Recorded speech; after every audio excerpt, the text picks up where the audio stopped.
salarié ou une salariée aidante est une personne qui doit concilier vie professionnelle et rôle d'aidant.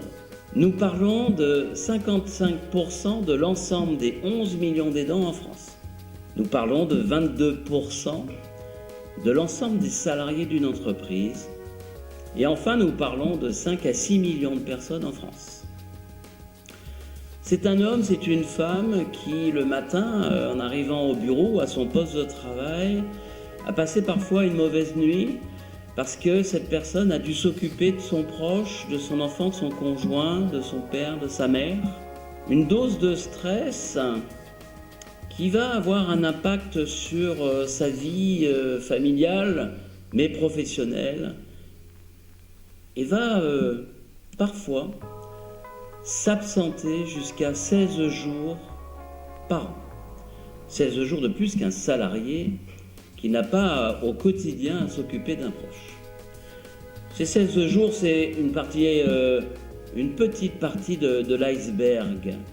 Parce que il va falloir ajouter à cela une baisse de motivation au travail, des problèmes de présentéisme qui représentent jusqu'à 4 à 5 fois le nombre de jours d'absence, des demandes de réduction d'horaire, des retards fréquents, un sentiment de dévalorisation, un schéma dépressif, un ensemble de problèmes qui rentrent dans le cadre des risques psychosociaux, une retraite parfois anticipée et puis enfin un risque de démission.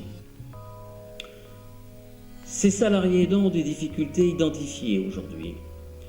2 salariés aidants sur 3 déclarent que l'aide apportée à leurs proches a des répercussions importantes sur leur travail. 1 salarié sur 3 qui aide un proche déclare avoir des difficultés à se concentrer. On voit que les enjeux pour l'entreprise vont à l'avenir de devenir de plus en plus importants devant le nombre croissant de salariés aidants.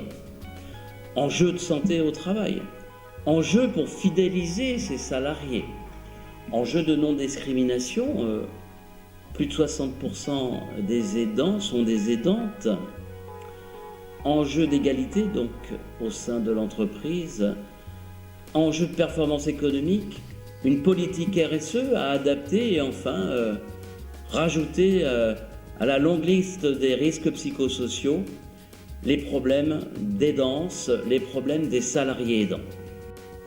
Et en termes d'enjeux pour les entreprises, parle de faire maintenant de la conciliation du rôle d'aidant et de la vie professionnelle un sujet obligatoire du dialogue social et de branche professionnelle. Comment aider ces entreprises, comment aider ces salariés aidants? Nous avons mis en place des solutions de care management pour répondre aux besoins d'information de ces salariés aidants, pour répondre à leurs attentes de flexibilité et pour proposer également des formations pour ces salariés aidants, des formations dans le cadre du savoir-être, du savoir-faire, pour mieux s'occuper de leurs proches au quotidien.